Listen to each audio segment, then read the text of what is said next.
till this particular point in time?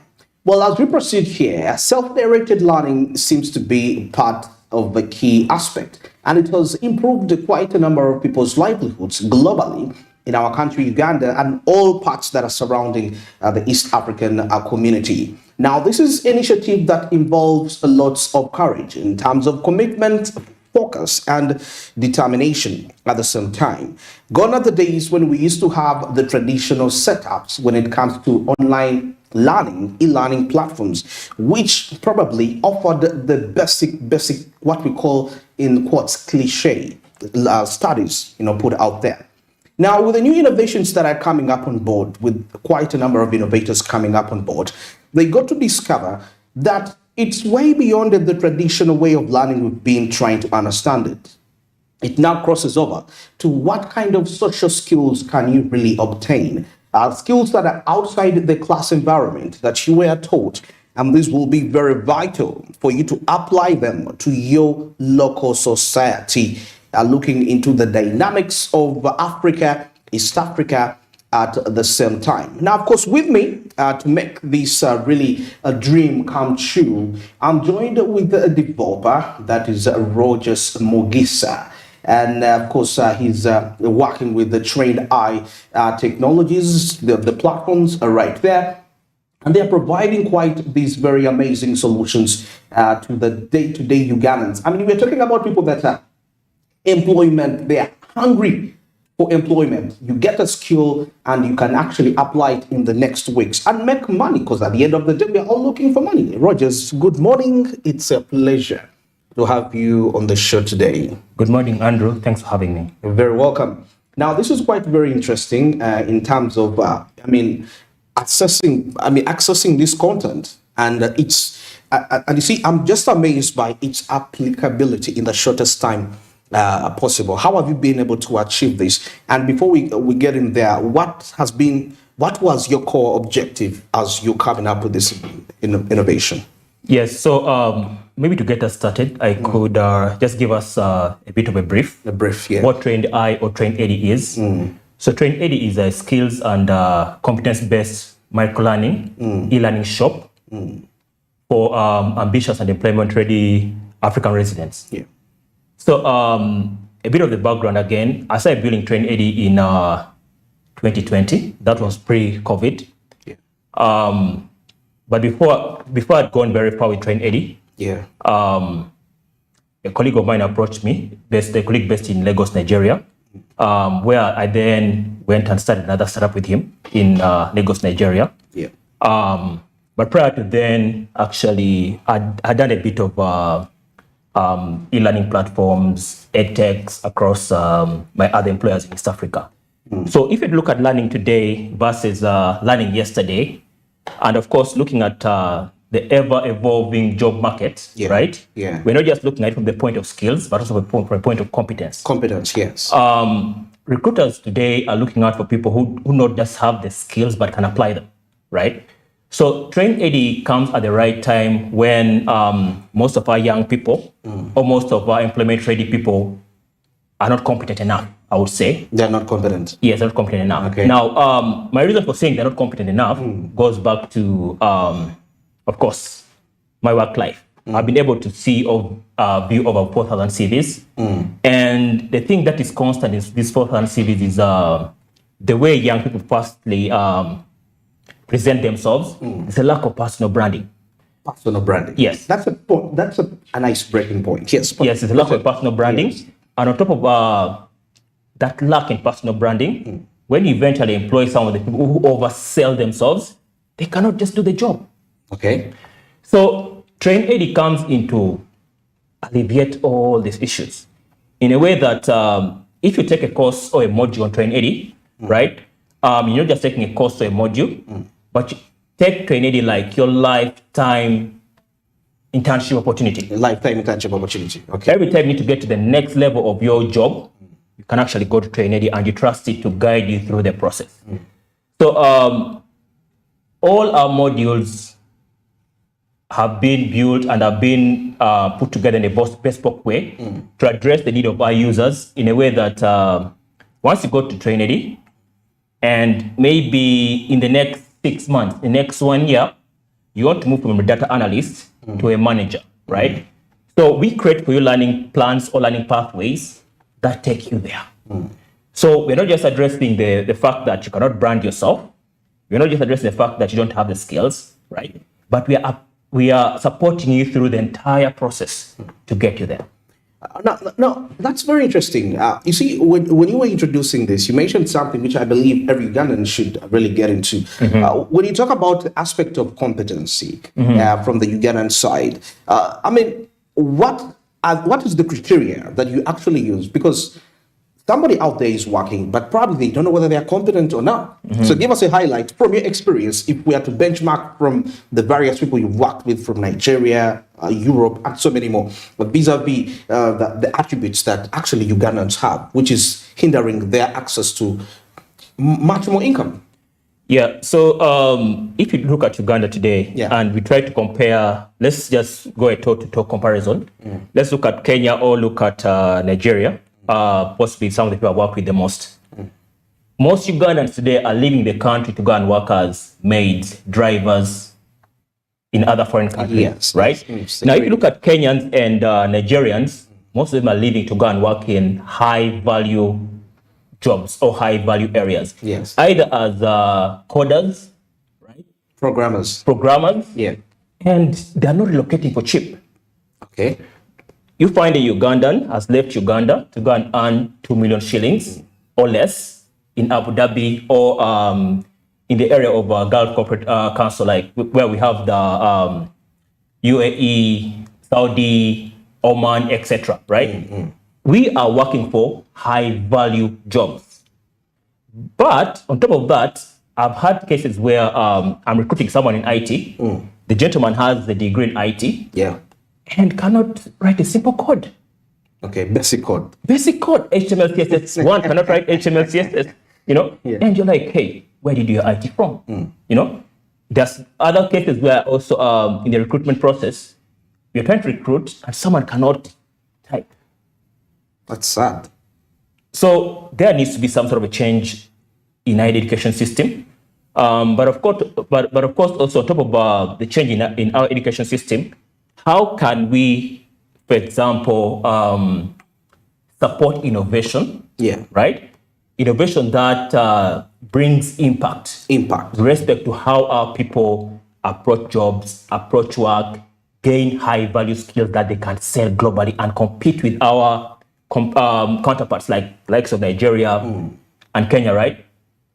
How can we compete on the global scale? That is very, very key. Because if you're going to take this country as Uganda to the next level, right? We need to have impactful skills that are high value, skills that can sell there and can compete, you see, with other countries. Now, of course, you mentioned skills, and I realized that, people have the skills, but now the challenge comes in with having the art of applying those skills to the local dynamics. Let's discuss that. Yes, so let me say I've been fortunate enough to look at multiple applications, multiple systems, right? So the world gave me a platform to thrive. And I'm trying to give the world back a platform to thrive. Yes. So if you look at skills from a local context, how many of our schools are actually training the marketable skills? How many? Not that. How many employers are supporting their employees through a learning and development process, right, to progress the next level of their skill? It's fine that some employers actually opt to give the employees bursaries or take the employees for further studies, right? But someone is going to learn a skill that they cannot even apply on the job. So for instance, I talked about being fortunate to look at multiple applications. So application in the sense that app, right? App, be it a mobile app, a web app. So we have multiple productivity and collaboration tools, right? Let's say today, in the world we live in today, of course, if you're looking at it from a point of office, you're looking at the Microsoft 365 or the Google Workspace, right? Now, if you look at the bundle of these tools that people use for everyday work, right? if you were competent enough, right, or you had a skill level to the local context, right? I'm a salesman in Uganda, let me say, working with one of the distributors, the major distributors in the country.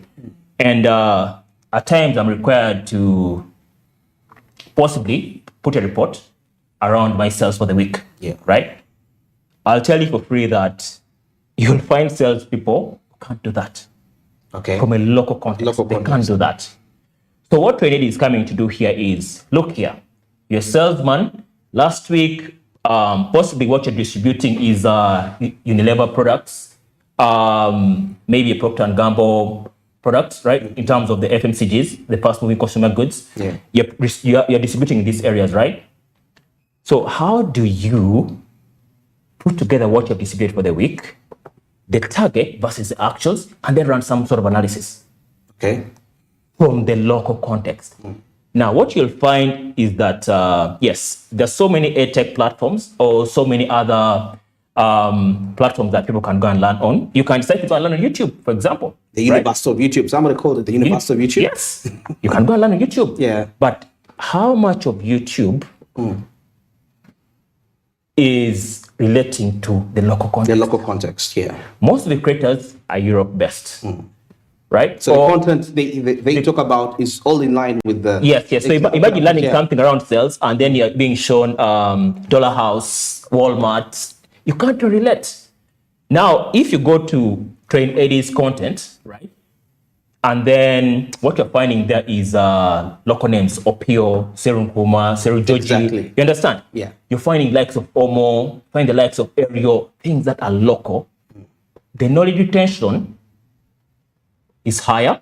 Yes. The training application is higher.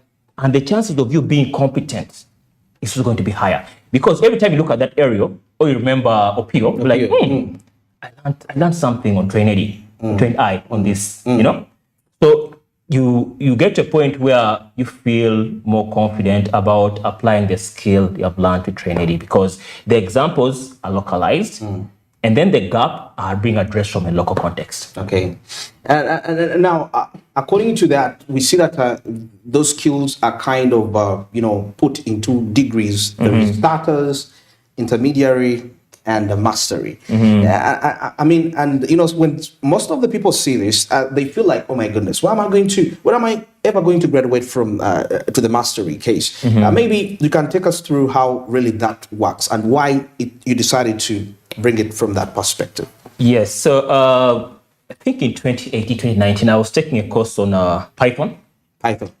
Yeah, so if I can remember the course, it was on Udemy, and it was the ultimate something. Yeah. Beginner to, Beginner's guide. Beginner to advanced something. Beginner to advanced, yes.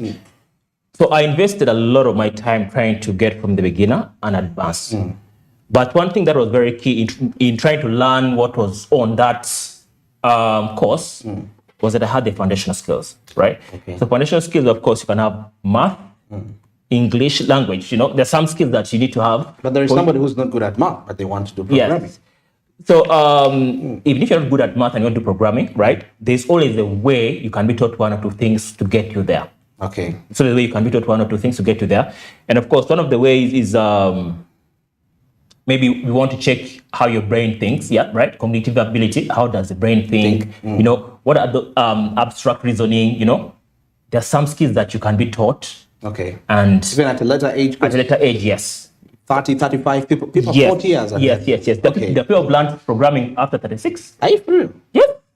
The people in Australia have learned that, and some of them are co-founders or founders of big tech companies at 36. There. And they got introduced to Beginner's Guide to Programming at 36 years. Yes.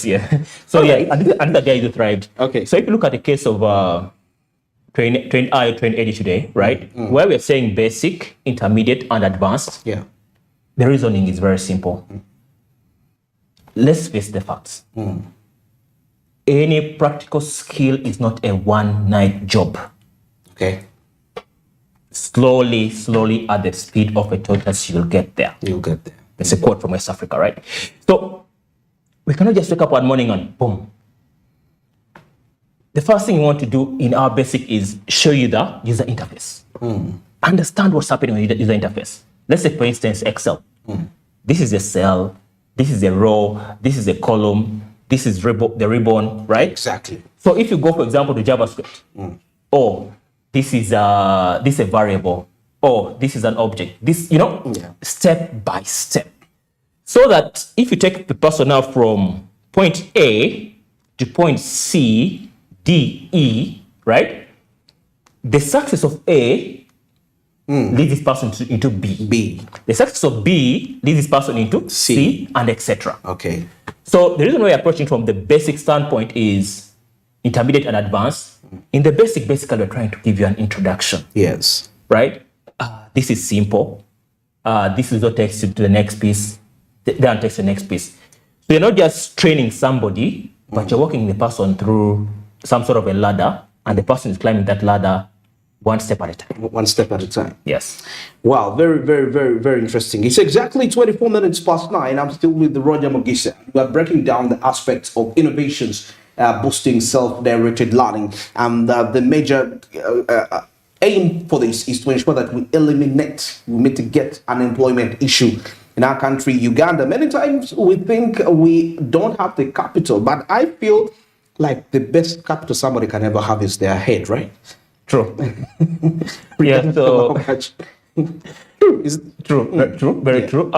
So I think now that you have mentioned capital, Uganda or even the youth across Africa, young people across Africa, right? Yeah. We need to have some sort of mindset shift. Now, we live in African countries or nations where we believe the government should do everything for us. Exactly. The employment should be the government. Your SB is here. Your A is here. Exactly. Banks are here. Yeah. Right? Lawyers are out there. Accountants are out there. Yeah. Some of us say we need X in terms of capital to start a business. All you need is an idea. You understand? So for you to get that idea and then possibly employ 100 other people, that is what we should be aiming for. Even if you're looking at FDIs or foreign direct investments coming into the country, right? Yeah. We are not going to get these jobs and start working on these jobs if we are not skilled enough. We have not changed our mindset from we can do this to we're thinking on government to help us. We have taken on the vulnerability mindset that we are vulnerable. Yes. We need to, we need to have that mindset shift. We are moving from, we need to move from, the government should help us to, how can we help ourselves? How can we help ourselves? The Kenyan economy today, I think they reckon about $110 million per annum. That's just the freelance community, and about, I think... The freelance community brings in $110 million? Yes. About $110 million. That's according to a report by Mercy Corps in, I think that was 2023, last year. Okay. Yes. So if you look at that number, vis-a-vis Uganda, right? We are nowhere on the map. How can we get ourselves on the map? How can we become competitive? How can we look beyond Uganda now that we have access to internet? Yeah. Payment systems are improving day in, day out. Yeah. How can we look beyond getting jobs in the country and still stay in the country? If I had the chance to advise many Ugandans who leave the country to go to abroad, to go and work abroad, right? Yeah. My take would be, are you going out to work on a high value skill and are you earning something that is substantial? Or, first of all, you're suffering in a foreign country. Yeah. Home is here. There's a high value skill you can sacrifice, you can learn maybe across 1 year. Yeah. Or 2 years tops, right? And then you're able to sell this skill globally while you're at home. While you're at home. Very interesting. Now, we'll take a short break, 28 past 9. Now, I'm still returning with Roger Mogisa. He's actually here to help Ugandans. We know they say we are lazy, but there is a solution out here. Let's take a break for now. Still returning.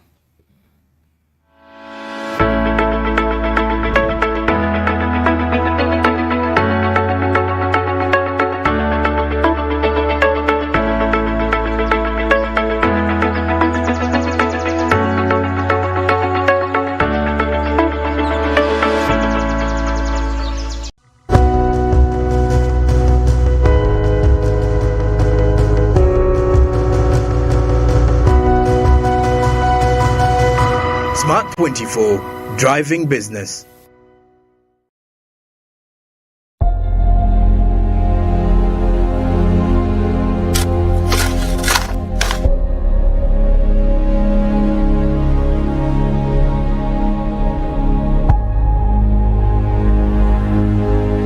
Get ready for a groundbreaking series that dives deep into the world of farming. Welcome to Farm Smart, Cultivating Success. Explore the latest trends, innovation, and techniques in farming. In-depth insights into the world of farming. Hear first-hand information from the farmers who have achieved remarkable success. Learn about their challenges, triumphs, and the strategies that have propelled them to the forefront of the agriculture industry, giving you the knowledge needed for success. Don't miss the opportunity to revolutionize your farming journey.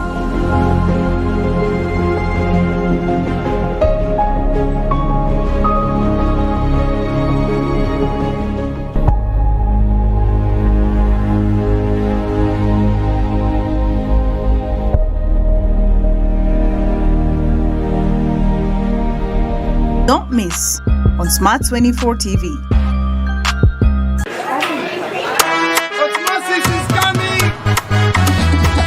Osmosis, what's the money? When do you see him? Send him to Momo. My bossy, can I borrow fuel? Biggie money, can I borrow renty? Manager, give me some caloni. Okay, what about 5K?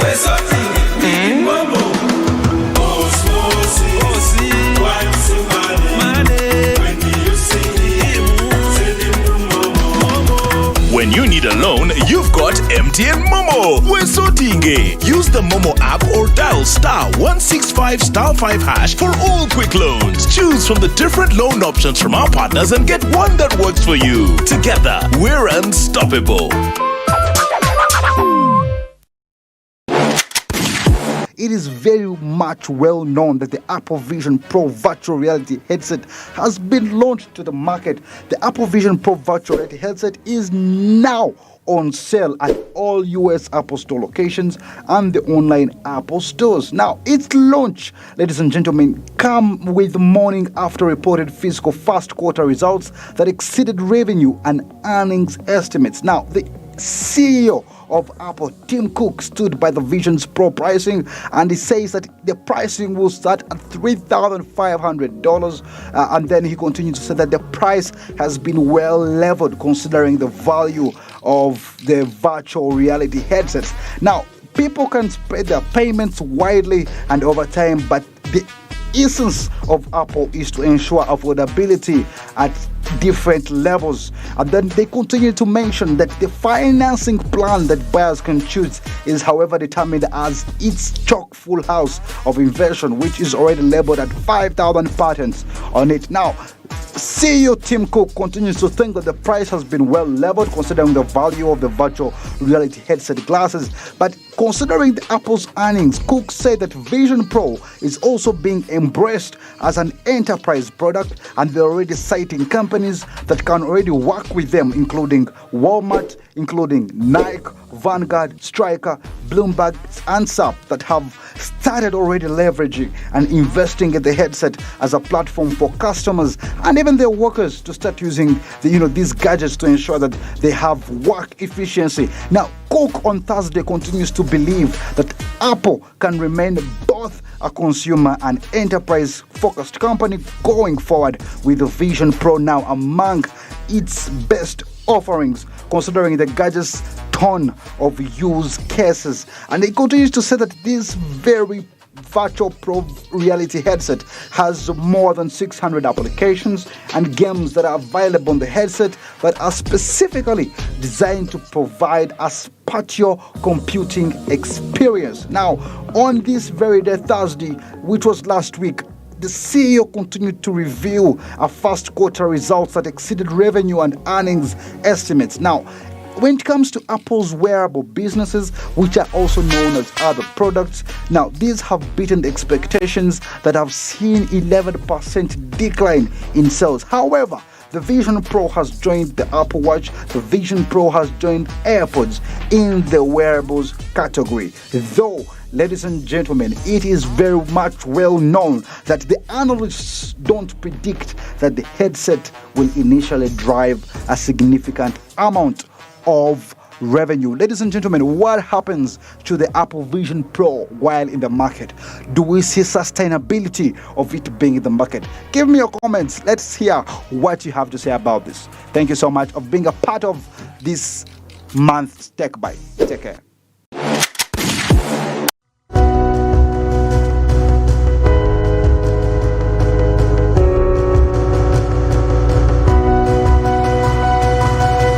Smart 24, driving business.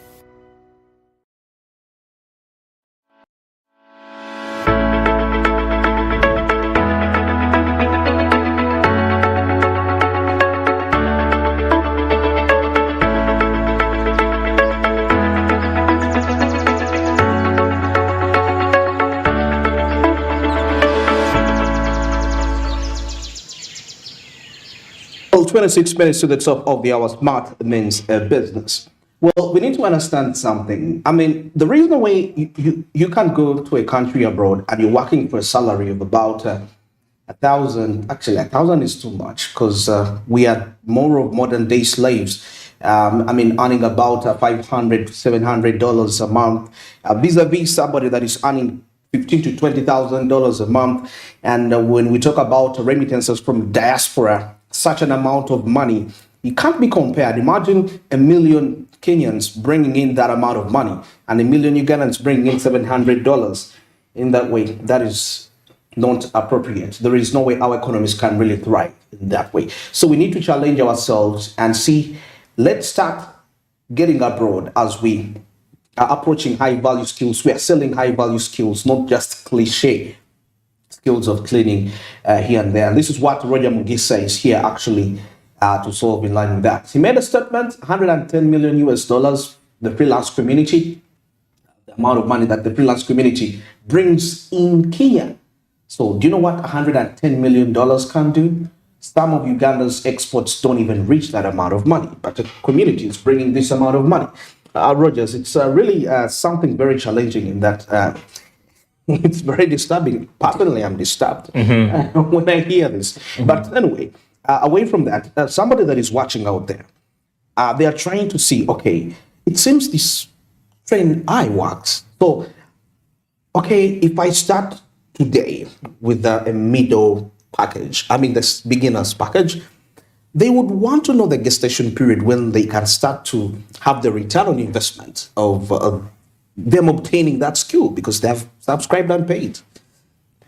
Yeah, so From experience, I'll tell you for free that nothing that's worthwhile can be rushed. can be rushed. So what we have done in Train ID is we have put together the content, but like you could go out there, you'll find that any bootcamp course takes about 3 months. Some are going to tell you 2 weeks.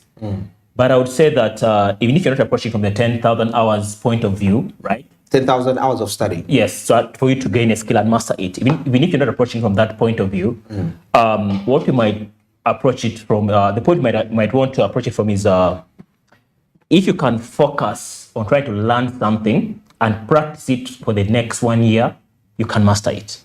Okay. For the next 1 year. 1 year. Yeah, but I know there are people who master some of these things in Months. But I would say, employment ready? and the employment ready, yes. But I would say that because the freelance workspace is fast. So let's say, for example, that in January you decide to become a freelancer, as an example, right? And you're being told that there are some tasks you need to deliver on, right? There are specific things you can learn and actually get to do them or apply them in a very short time. But we are talking about you getting to learn something and mastering it. It's about a year. So let's say, for example, that you get on Train I or Train 80, and then you start learning. Yeah. In a month, you're done with the course. Yeah. Or done with the module. Yeah. But after that month that you're done, you still need to go back and keep on looking at some of the examples, practice them more, right? Some of the case studies. Yes. Look into them, and on top of looking into them, find out if there are similar examples locally. Because what we have basically done is we have tried to get some of the local examples to put in the modules. Local examples. Local examples put in the modules. But however much you have tried to do that, right? You can always think ahead and say, hey, look, if Train AD or Train I has done it in the e-commerce space, can I do it in the banking space or finance space, right? Can I take it to human resources? Can I take it to, so that alone also helps it with the learning. Okay. Yeah. But now we would love to understand what makes this authentic in terms of, if we take a look at the authenticity of the research that has been put into this, taking a look at the kind of content, because content in that line, really, there is a huge cost to really get it. So we want to get it from the perspective of the authenticity by supporting the source. Yes, so our approach at Trinity is we source for contributors. So some of these contributors are either former colleagues that I've worked with or just random contributors whose profiles we look into and say, okay, based on what this contributor has achieved over time, we think or believe that this contributor can actually contribute to our course. Yeah. So let's say, for instance, that we want to put together a course around JavaScript, Node.js, right? What we are going to do is we are going to look across Africa. Yes. Right? Either go to LinkedIn, go on some of these freelancing platforms across Africa, because we want to ensure that the course we create is of that aligns with the local. The local. So we go and source for contributors. Let's say we source for 20 or 30. Yes. Then we end up with 10, the best 10. So the best 10 will now contribute to this course or this module, right? So some of our contributors are CTOs, very senior programmers somewhere, very advanced users of data management, and etc. Yeah. So that makes the users to be confident that what we are getting is yes. I mean, because we are talking about you obtaining something and it can actually solve problems in that line. Very interesting. Now, of course, a viewer out there would love to know, what is the thought pattern of a competent person? So the thought pattern of a competent person, I would say in a nutshell, if, for example, I take you out of the frying pan and put you in fire, can you still live or thrive? Okay. If I exposed you to something that is more complex, can you still deal with it? Okay. Right? So let's take, for instance, that we have a case of a script. Yeah. Right? And then you have a user who has logged in on multiple devices. So the user has an account balance of 20,000. Yeah. And the user presses withdraw on both devices. Device A, withdraw 20,000. Device B, withdraw 20,000, right? Now, if I'm interviewing a programmer, what I would like to hear from that programmer is, look, this is a case of concurrency. And if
ideas. I mean, generating ideas which are, multi-million. What are the challenges as developers you go through when putting up all this together?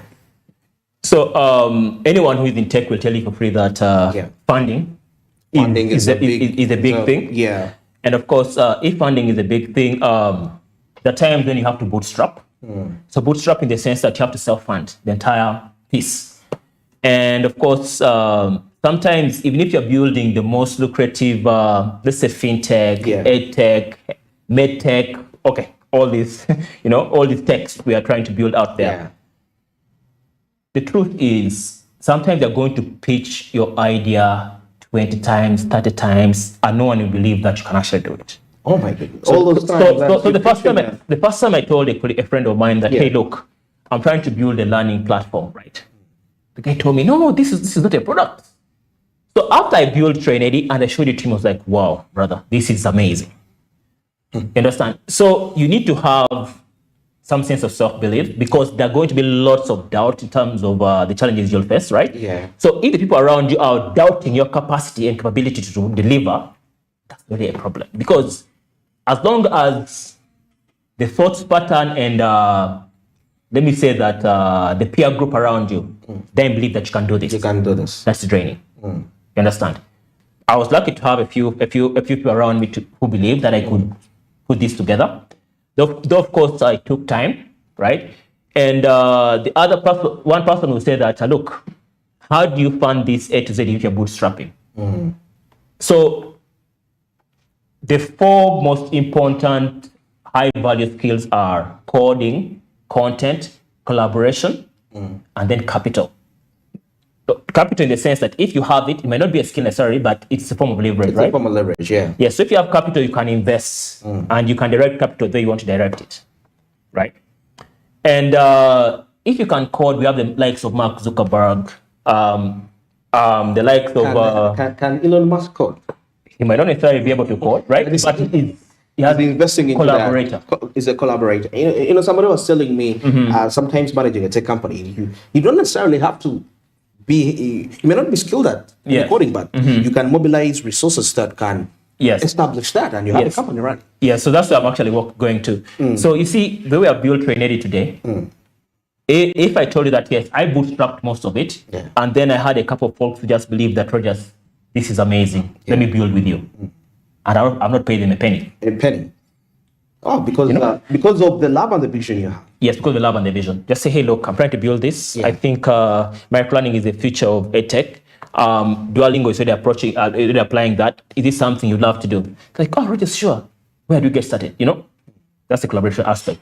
So as long as you can talk to somebody else, despite the challenges around you, there's always a way you can get this person or another person to believe in this idea, and then you move this idea from point A to point B. To point B.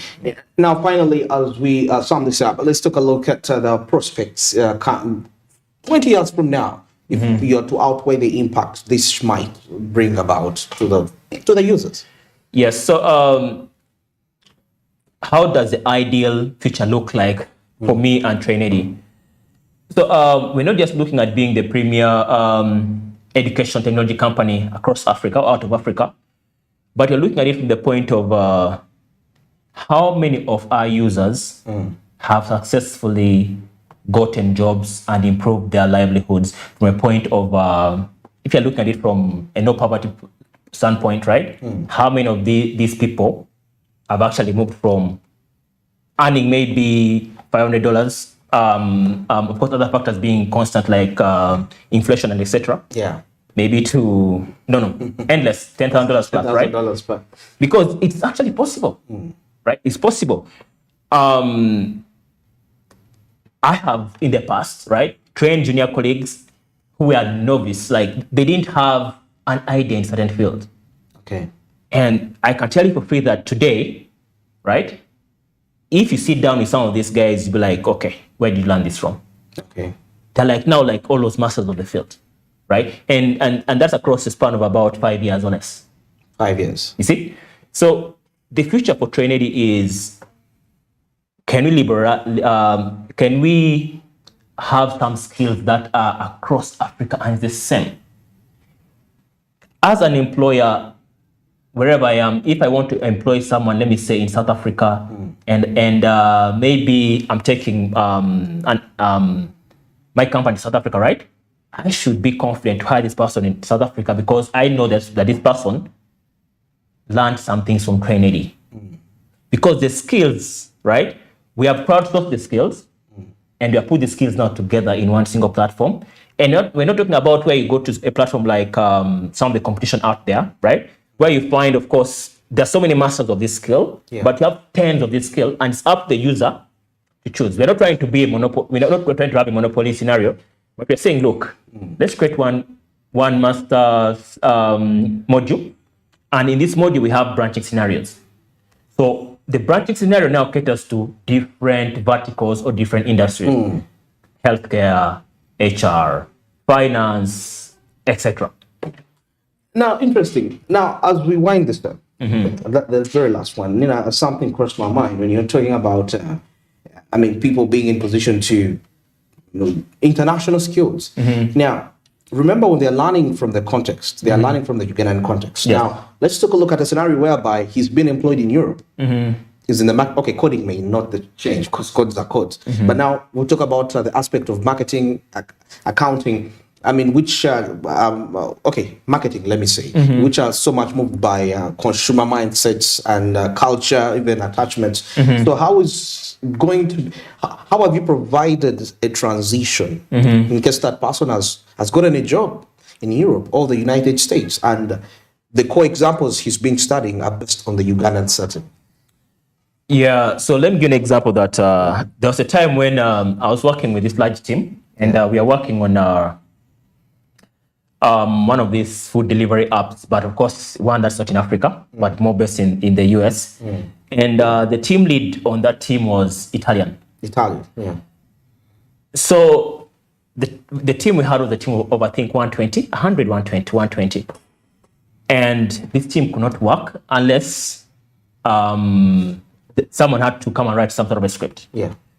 So then my direct supervisor at the time, right? But of course I was more skilled than my direct supervisor anyway. But it was a freelancing gig anyway. So like, hey Rogers, I know you have these skills. Can you fix this? I told him, yeah, why not? So I had to fix something that I paid $1,000 for in one day. $100,000? No, $1,000. $1,000 in one yes, day. in one day. Yeah. So what I did basically was write a script that enabled the 120 to buy back the time maybe by a week. Okay. So that's high value. This we are going to work for an extra week if I'm not done what I had to do. Okay. Understand? Yeah. So what I'm trying to say is I've not learned the things I've learned today from a European perspective. I've still learned them from a local perspective. But you apply it to that in cognitive sense. Yes, so I apply by that sense, because if you're going to work with any organization or you're going to get into any country, I think the first thing that you're going to do is some sort of onboarding, right? So if you're going to work with a European company, for example, you're going to have some level of onboarding. But you cannot be onboarded on something from zero. Okay. There needs to be something that you're going to build onto. So let's say, for example, that you have all the programming skills, you have all these other functional or technical skills, if you have to class them that way, right? All that is required now is the onboarding aspect. Okay. Yes. All right, that brings us to the end of today's edition of Smart Meets Business. I've been Andrew Barija with my guest, Roger Mugisha. He's a tech developer, of course, working on a platform, Trained Eye. And this is a very crucial for skilling Ugandans that are employment hungry, not only in Uganda, but also having skills abroad. Well, till tomorrow, have a productive week.